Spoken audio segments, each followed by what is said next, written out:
Okay, there it is. Yep, good. Right, so we're on the, you should have, it's lesson 3, which is getting us to the end of the Stafford Girls High. And what we're going to be looking at here is maybe about, does the way the poem ends, does it change your ideas about what about its purpose as we've been looking at it so far? I mean, from what we've done so far, how would you, if you were to explain to somebody, Fionn, how would you describe the poem Stafford Girls, Laughter Stafford Girls, in a kind of like a sentence or so? What would you use to describe it? That it's quite light-hearted. Right, okay, so.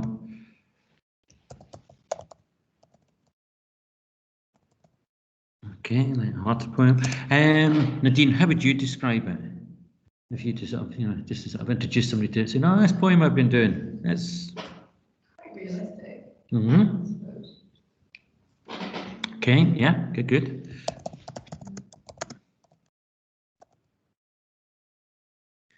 Anything else you can think of, Fionn?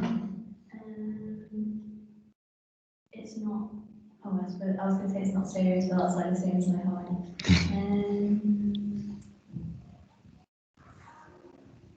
Funny. Yeah, a lot of humour, humour. Nadine, anything else you would say about it so far?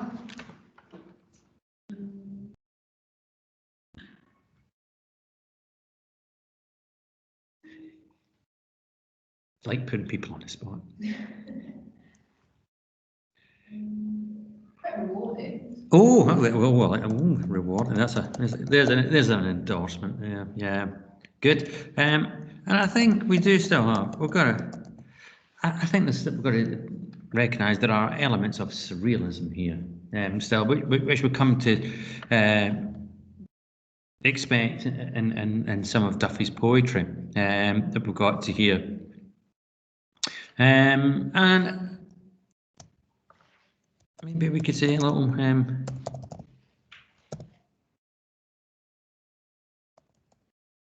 And so it's almost sort of fable-like as well. That behind everything that there is a genuine point being made by sort of by Duffy here. I think we can clearly see, and it takes us into gender politics, obviously, feminism, and also sexuality clearly through this as well, and sort of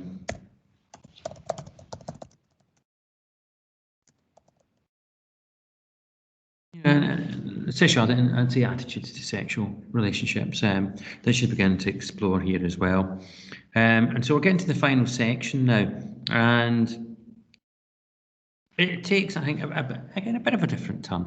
And so it kicks off here. Dr. Bream was well aware that something had to be done. Laughter, it seems, was on the curriculum.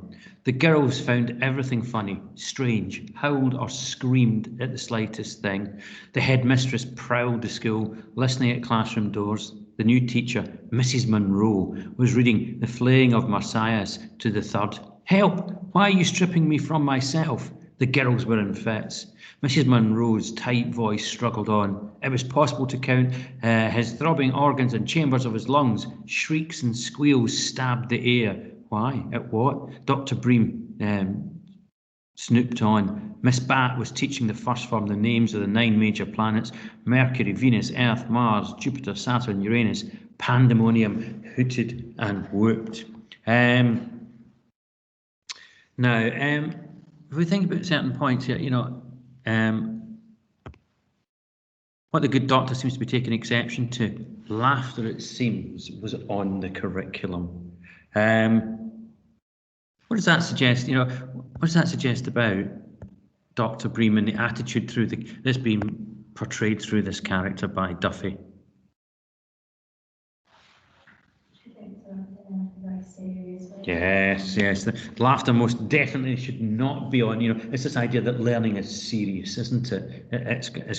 Has been put across here.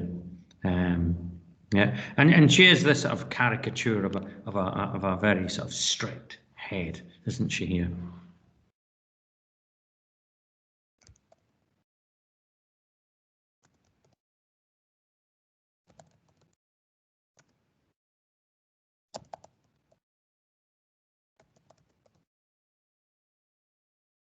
And it's always about trying to, I suppose we could say,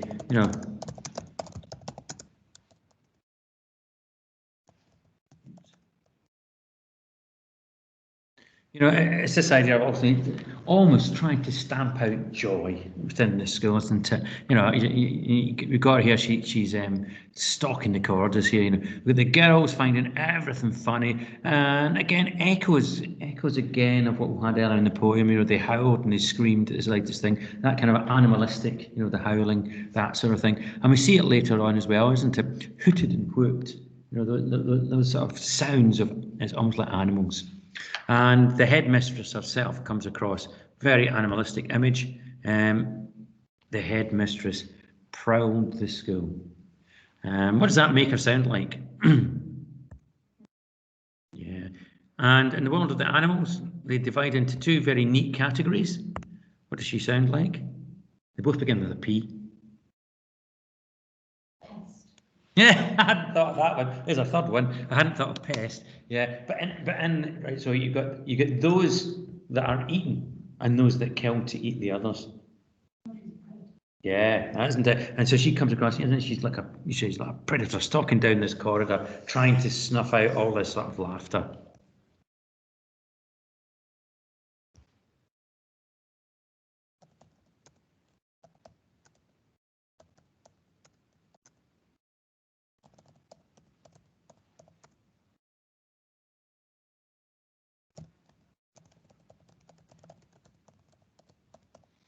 And again, that takes us back to a sort of old-fashioned view, again, of head teachers and all that sort of stuff, and that sort of 1950s schooling, where it was, in those days, schools were silent. You going back into the 1950s, you could walk into a school, and it'd be the old sort of Victorian schools, and you would literally hear a pin drop. Or else you'd hear two things. Yeah, it'd be either really, really quiet because they're all busy doing writing or whatever sort of thing, or else it would be that sort of chanting in unison, sort of rote learning, that sort of thing. Not sort of the independent sort of style of things. So they were very different places. And we can see that they've drafted in new teachers to sort of try and stem the flood here, but having the same sort of problem. And again, you're getting, aren't you, just sort of almost like schoolboy humour there, isn't it? It's the euphemism, and again, it is from the text that Duffy's chosen to insert into the poem itself, and she's choosing those parts of text deliberately, which I've got that sort of double entendre to it, that sort of idea, things that are going to make the girls just burst out laughing, and then the classic sort of schoolboy humour as well, with the planets ending up with Uranus sort of thing. If that was in a room full of boys, they'd be absolutely giggling with delight themselves. They're laughing out loud sort of thing. But shows you the same sort of idea as carrying on as we've had before. So we've got this predatory headmistress, and it carries on to the next verse. The grim head passed down the corridor, hearing the fifth form gargling its way through the diet of worms. She came to the honours board, the names of the old girls written in gold, head girls who had passed into legend, captains of sport who had played the game, prize-winning girls who'd gone on to achieve great things, members of parliament. Blasts of laughter belched from the playing fields. Dr. Bream walked to her room and stood by her desk. Her certificates preened behind glass in the wintry light. Silver medals and trophies and cups gleamed in the cabinet. She went to the wall. The school photograph glinted and glowed, each face like a fingertip. The pupils straight back, straight-faced. The staff upright, straight-laced. A warm giggle burbled outside. She flung open the door. So it's carrying on that theme with with the head there, you know, its grim head passing down the corridor. Again, that sort of stalking idea.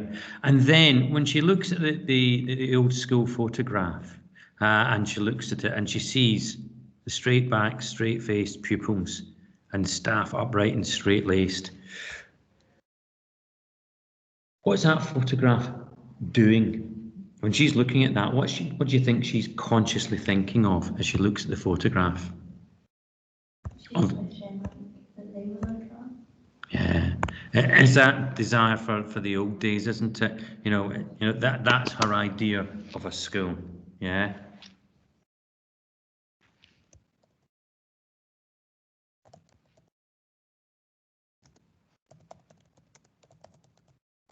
Oops.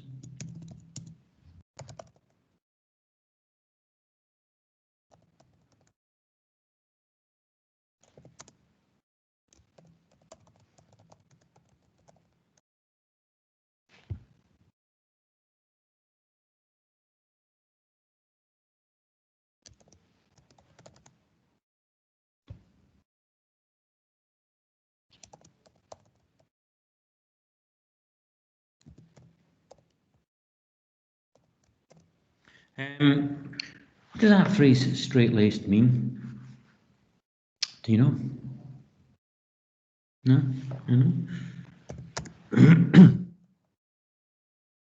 Oops.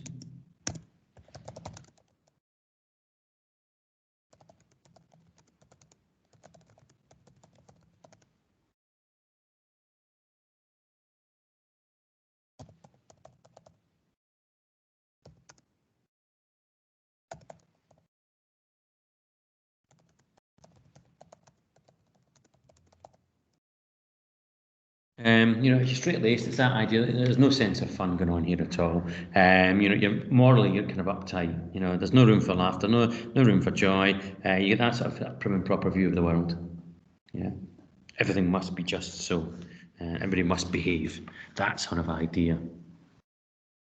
And again, obviously, you know, it's just, isn't it? She's contrasting her own kind of schooling and what she was used to way back when to what it's become now, and she sees it, you know, as this sort of, you know, crumbling of the structure, you know, of education. It's a slippery slope. The empty corridor winked. She could hear a distant piano practicing Fleur-Elise. Senora devised these counting in Spanish in one of the rooms. Unos, dos, tres, carries on. A shrill whistle blowing outside, but then a burst of hysteria come from the classroom above, rolled down the stairs. It exploded again in the classroom below. Mrs. Mackay, frantic, hoarse, could be heard pitching Portia's speech over the hoots of the fourth. The quality of mercy is not strained. Gentle rain from heaven upon the place beneath. Cackles like gunfire crackled and spat through the school. A cheer boomed from the gym. All the way through this poem, we've had this.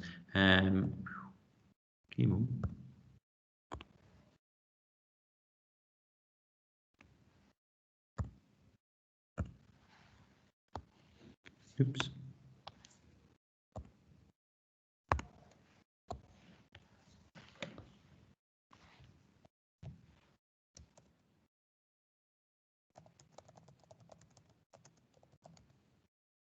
Oops.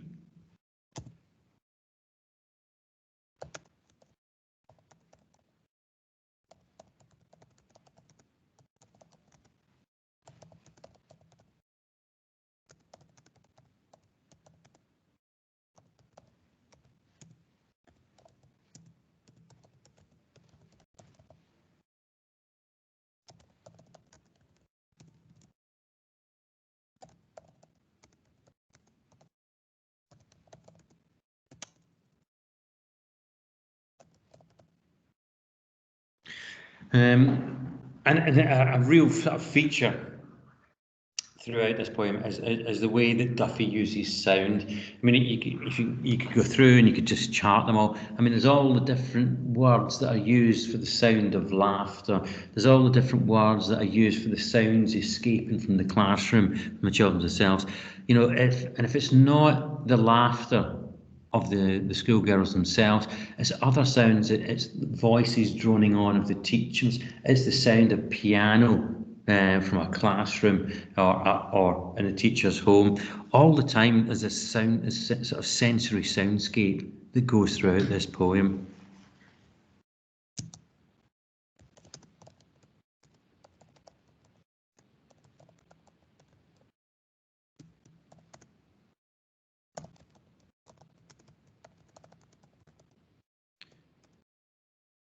Why do you think that Duffy relies so much on sound, the quality of sound, that sort of soundscape I'm saying here, that weaves its way throughout the poem? Why do you think she uses that so much? What's important about sound?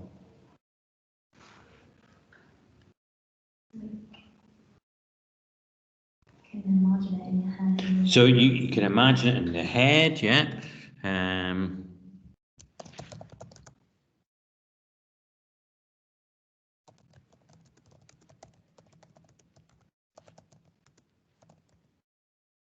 Yeah. What else does sound do as well? What does sound quite often spark? Think about if you hear a certain song, what might happen? You might, yeah. What else might you do? Let's say it's a special song. It can make you happy. Anything else? Why would you be happy? Because what would that song then do to make you happy? If it's got a special, I don't want to give the word away. You see, I'm trying to steer you towards the word. A meaning. And if it's got a meaning, it's linked to what in your Memory. Don't sound sometimes spark off memories that you can listen to a tune and it takes you back to a holiday or whatever, an event, or again a specific sound can just spark something off in your memory banks, and it goes down to that. And again, all the way through doing this, I mean, by having this, it takes us into the world of the classroom, and it's one that we can all sort of relate to because everybody's gone to school, in some shape or form, sort of thing. And it's just those sort of sounds that she begins to put back into your head. It makes you think about your own kind of school life and how you experience school as well, I think. Oops. Yeah. And we see this all the way through, and again, the cackles, makes them sound like what again? Witches, yeah, they're cackling away. And then we've got crackled and spat, that kind of good onomatopoeic type of language being used there, and cheered booming from the gym. It's that idea, almost like it's like the sound of a gun going off, something boomed. It's got energy, it's got life, isn't it? It went on thus. Through every hymn or poem, catechism, logarithm, sum, exam, in every classroom, drama room to music room, school trips to the factory or farm, from first to sixth form, dunce to academic, creme de la creme, day in, day out, towards the end of the Hillary term. I've never come across a Hillary term before. But schools do have their own. Is that the next one? I think it is, isn't it? Yeah, 49. Yeah, it is. Dr. Bream called yet another meeting in the staff room, determined now to resolve the problem of laughter of the girls once and for all. The staff filed in at 4:15. Miss Batt, Miss Fife, Miss Dunn, Miss Monroe, the sporty Mrs. Lee, Mrs. Mackay, Miss Nadim Baba, the heads of French and Science, Miss Fever, Mrs. Kay, Senora Devises, the tuneful Miss Ahern, the part-time drama teacher, Mrs. Prendergast. The heads stood up and clapped their hands. Again, we have a very, very,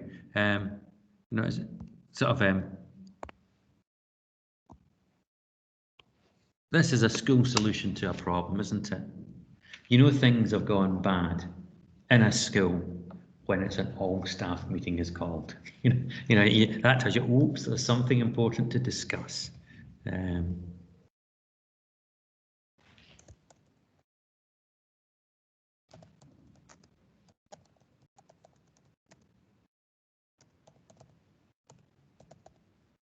And the thing is, can this problem be resolved? No. I mean, I'll put it another way. Can it be resolved in a way that Dr. Bream's going to be happy? No. And again, it's that sort of trying to sort of stem the flood, isn't it? Stem the tide. And you see as well, isn't it? When it talks about the staff filing in at 4:15. How are they behaving? Yeah, yeah.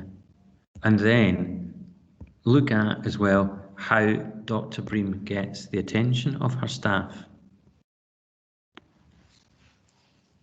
You know, the head stood up and clapped her hands. Is she treating them like adults, or is she treating them like pupils? Yeah.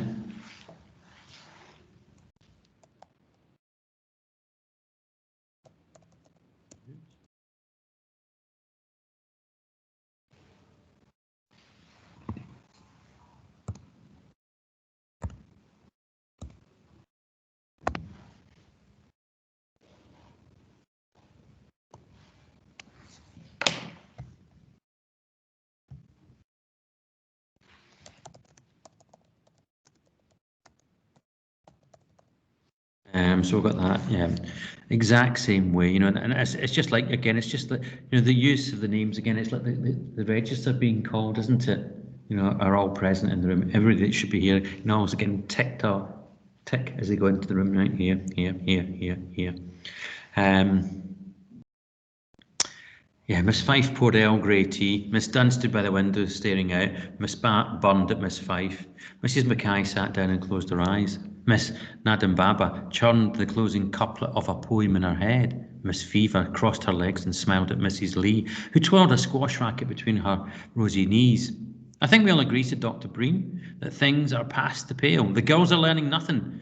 Discipline's completely gone to pot. I'd like to hear from each of you in turn. Mrs. Mackay. Mrs. Mackay opened her eyes and sighed, and shook her head, and then she started singing.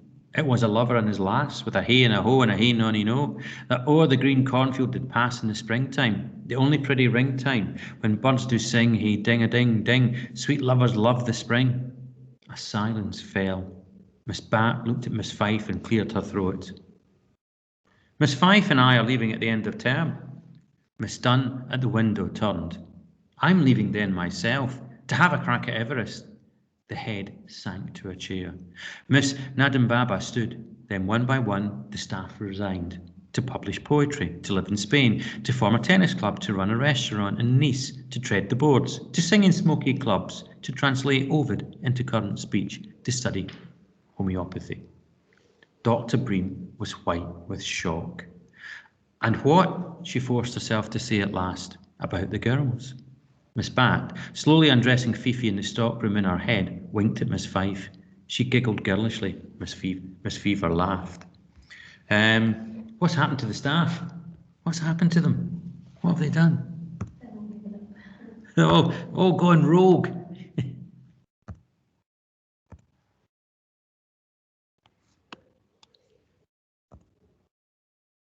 But the fact that they're all resigning, what are they all going off to do? Yeah, isn't it? It's staff want to, you know, they're resigning to follow their dreams.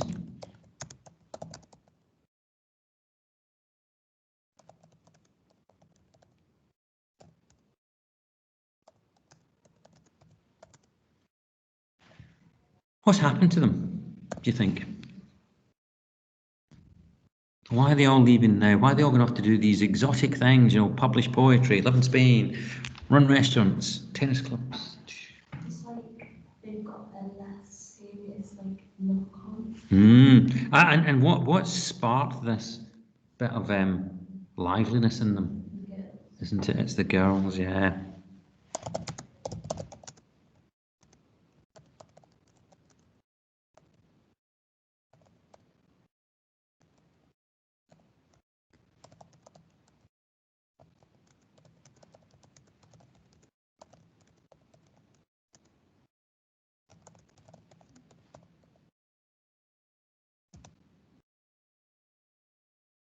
Um,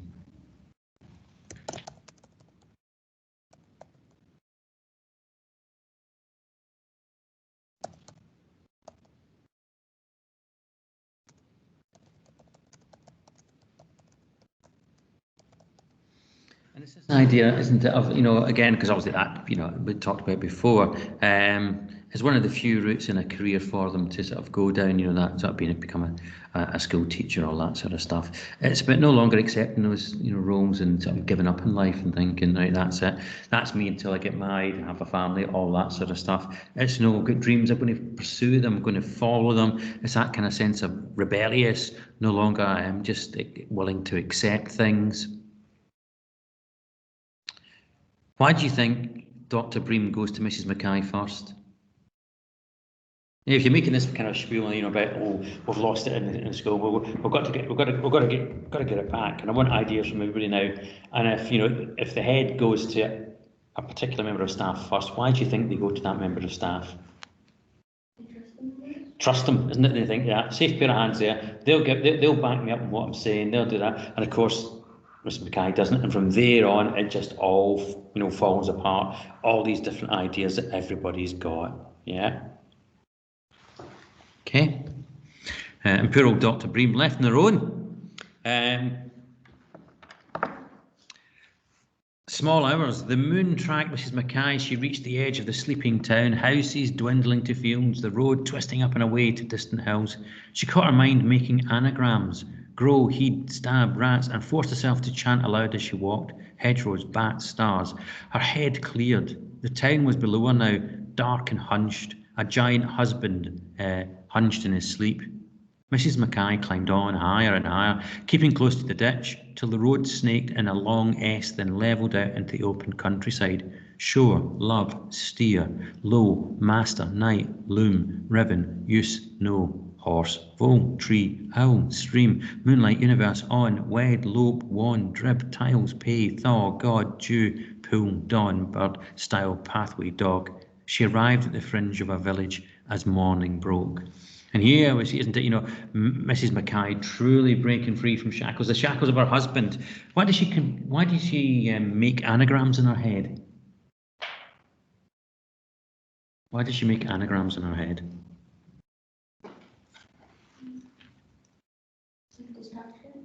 What is it her husband loved to do? What is it he always read aloud to her?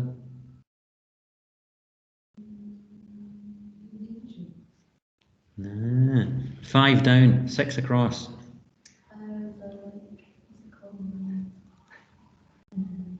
Something angry, beginning with a C.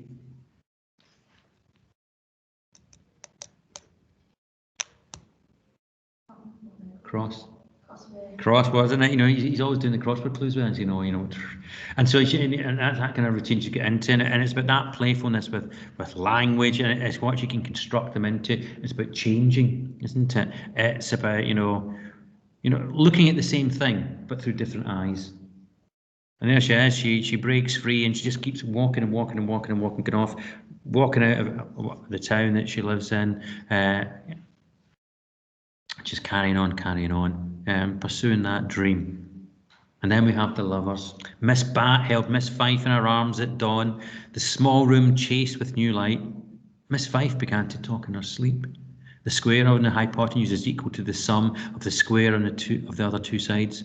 Miss Bat slid down, nuzzled her breastbone. Her stomach kissed down to the triangle. The tutting beside clock counted to 5.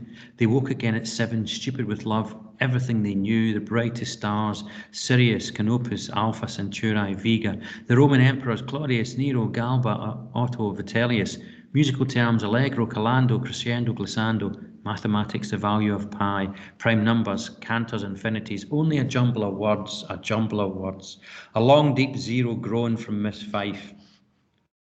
Miss Dunn took out her list and checked it again. Her class was sniggering its way through a test in Britain's largest lakes.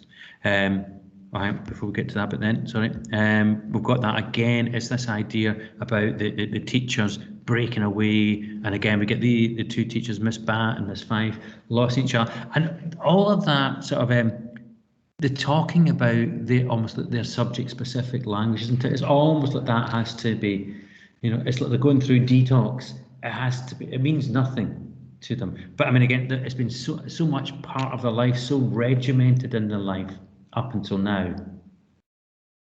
that it can't disappear, and it's almost like got to get rid of this before they finally leave the school to make themselves sort of free of it completely. Make sure we're about 51. Yeah, it is. And then we're taken back into the school. Miss Dunn took out her list and checked it again. Her class was sniggering its way through a test on Britain's largest lakes. She mouthed her list like a prayer. Socks, mittens, shirts, leggings, hat, face, mask, goggles, harness, carabiners, ice screws, pythons, helmet, descender, ascender, loops, slings, ice axe, gaiters, crampons, boots, jacket, hood, trousers, water bottle, urine bottle, waste bag, sleeping bag, kit bag, head torch, batteries, tent, medical kit, maps, stove, butane, radio, fixing line, rope, cork, stalkers, wands, stakes and choked, all of it twice. A sprinkle of giggles made her look up. Pass your test to the girl on your left to be marked. The answers are Loch Nee, Loch Earn, Loch Lomond, Loch Ness, Loch Awe, Upper Loch Earn. Diana Kim climbed and climbed in her head. What's happening in the classroom now, even when the teachers are back in? What are they focused on? They're focused on the dream, aren't they?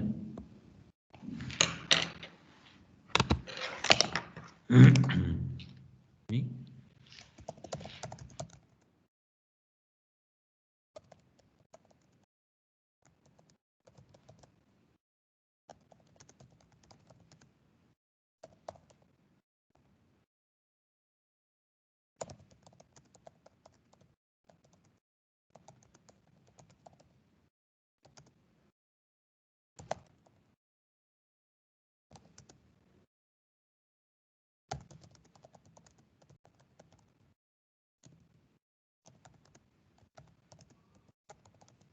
It's that old stale style of learning. Again, it's that indifference. They're not even doing the marking. Pass your book to the next. The person sitting next to you. They're going to mark your work for you. I'll pop the answers up. It's that the teachers there now, isn't it? It's giving power over. It's giving authority over to that younger generation.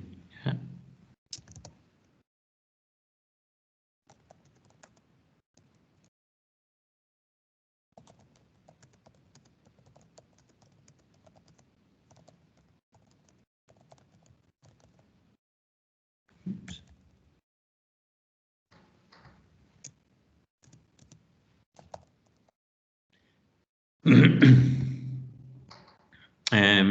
Dr. Bream read through the letter to the parents, then signed her name at the end. The school was to close at the end of term until further notice. A dozen resignation notes from the staff lay on her desk. The head put her head in her hands and wept. A local journalist looked at the gates. Senora Devises and Miss Nadim Baba entered the room to say that the girls were filing into the hall for the special assembly. There was still no sign of Mrs. Mackay. She looked at the shattered head and Kipling sprang to Miss Nadim Baba's lips. If you can force your heart and nerve and sinew to serve your turn long after they are gone. Senora Devises joined in. Persiste on tengas. Oh, I can't do my Spanish. But obviously it goes to persiste. And that's that famous Kipling poem, if you can, face defeat in the face, then that's when you're going to get victory. And it's always kind of read out. It's one that's in Wimbledon as well. It's about how you just keep trying and trying and trying. You just get yourself, dust yourself off. Get back up again. Try again. But yeah, why else? Why else would this school be closing? If you think about this kind of symbolically as well, what do you think? Why do you think Duffy has the school shut down?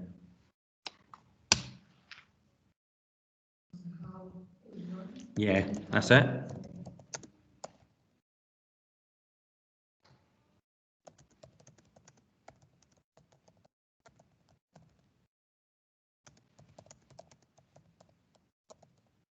It's that idea about being outdated is in the past. Yeah, time has moved on. And so, it's no longer required.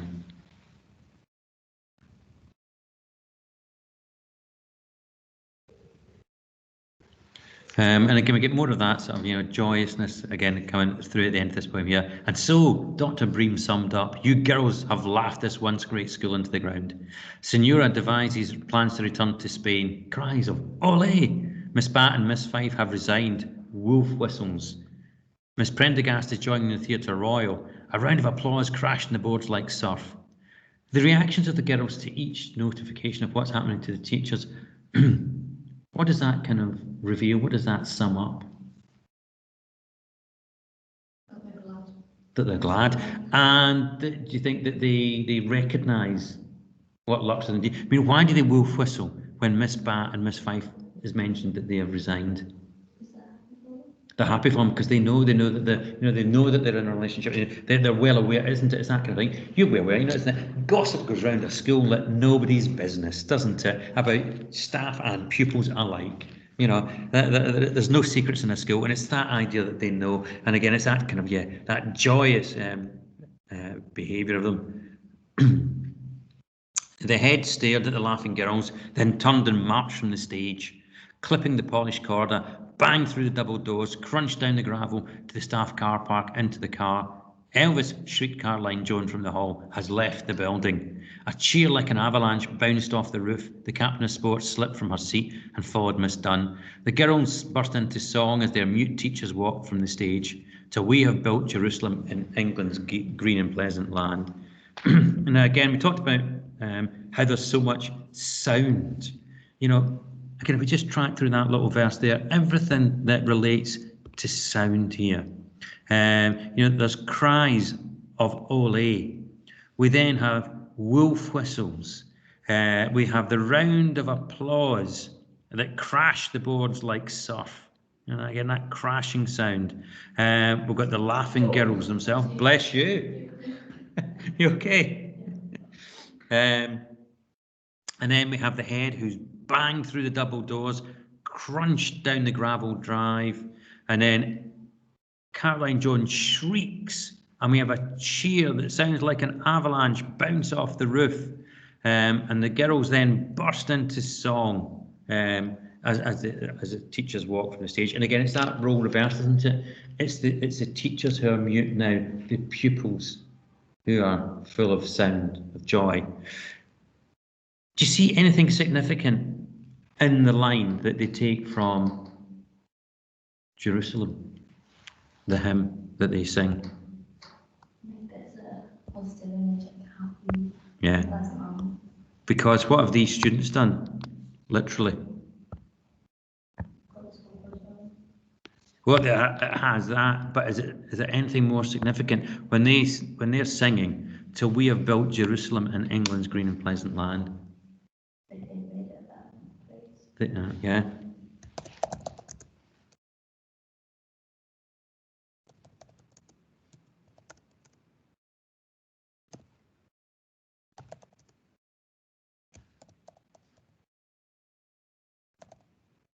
If we think about it,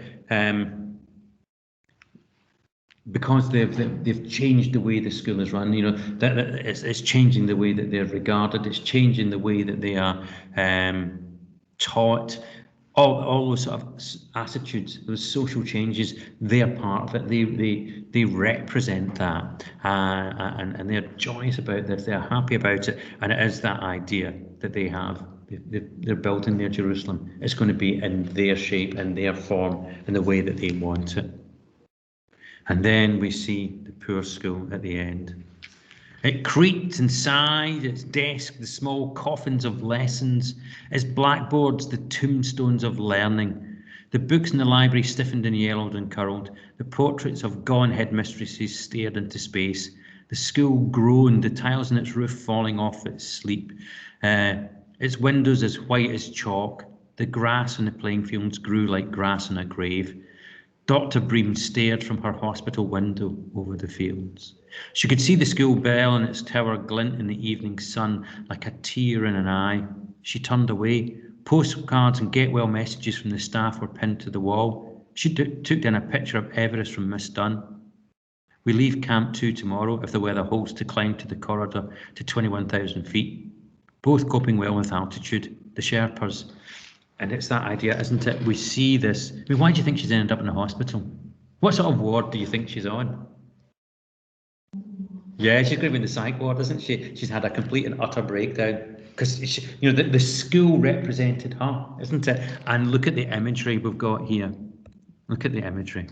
The desks are small coffins of lessons, and the blackboard's tombstones of learning.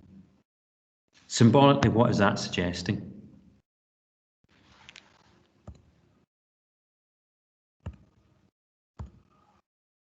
Instead.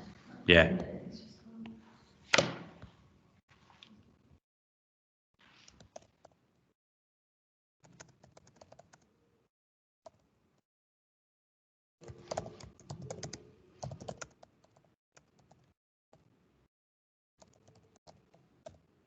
Is that it's that old style learning and attitudes.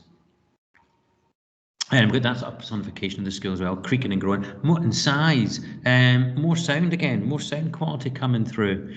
What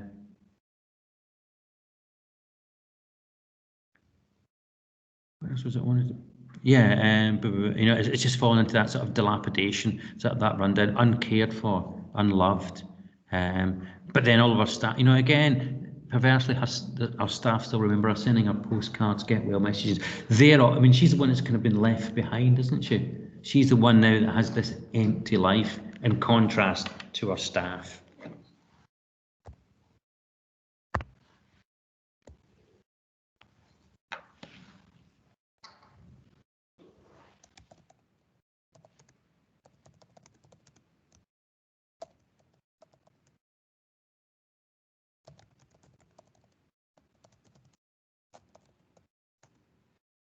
Okay.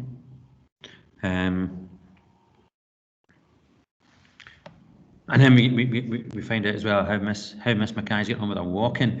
She's just kept going. Miss Mackay walked through Glen Strathar Farm, mad, muttering free, a filthy old pack in her back, filled with scavenged loot, banana, bottle, blanket, balaclava, bread, blade, Bible. She sat by a stream, filled her bottle, and drank. She ate the crusts, the fruit, kingfisher, eagle, heron, red deer, midgie. The glen darkened and cooled like history. Mrs. Mackay lay in the heather under her blanket, mumbling lines from Lear, as mad as the vexed sea, singing aloud, crowned with rank furniture and furrow weeds, with burdocks, hemlocks, nettles, cuckoo flowers, and darnel. Syllables, syllables. Sleep came suddenly under the huge black, the chuckling clipper stars. The head at her window looked north to the clear night sky, to Pollux and Castor, Capella, Polaris, and wondered again what could have become of Mrs. Mackay. Rough lads from the town came to the school to throw stones through the glass. Miss Bat and Miss Fife had moved to a city. They drank in a dark bar where women danced cheek to cheek. Miss Bat loved Miss Fife till she sobbed and shook in her arms. Stray cats prowled through the classrooms, lunging at mice.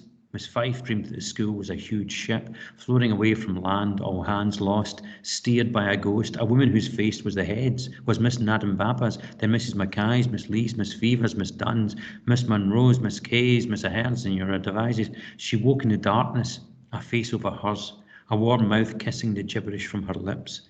The school sank in her mind, a black wave taking it down as she gazed at the woman's face.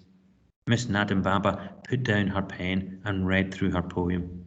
The palms of her hands felt light, that talented ache. She altered a verb and the line jumped on the page like a hooked fish. She needed to type it up, but the poem was done. She was dying to read it aloud to her aunt. She would open some wine. In the hospital, a nurse brought warm milk and a pill to the head, who stared through the bars at the blackened hulk of the school. By dawn at John O'Groats, Mrs. Mackay had finally run out of land. She wrote her maiden name with a stick in the sand, then walked into the sea, steady at first, step by step, till the firm waves lifted her under her arms and danced her away like a groom with a bride. High above in the cold sky, the seagulls like schoolgirls laughed. Higher again, a teacher fell through the clouds with a girl in her arms.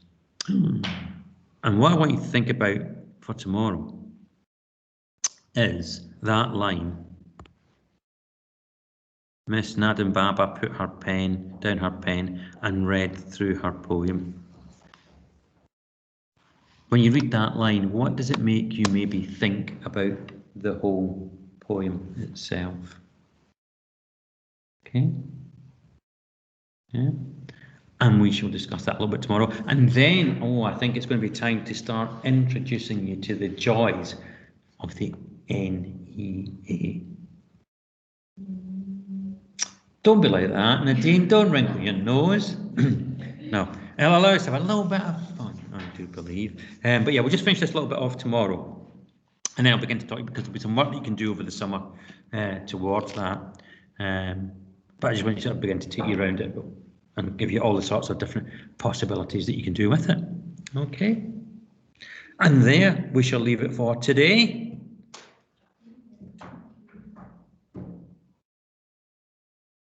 Have you ever read a poem that's been that long? No.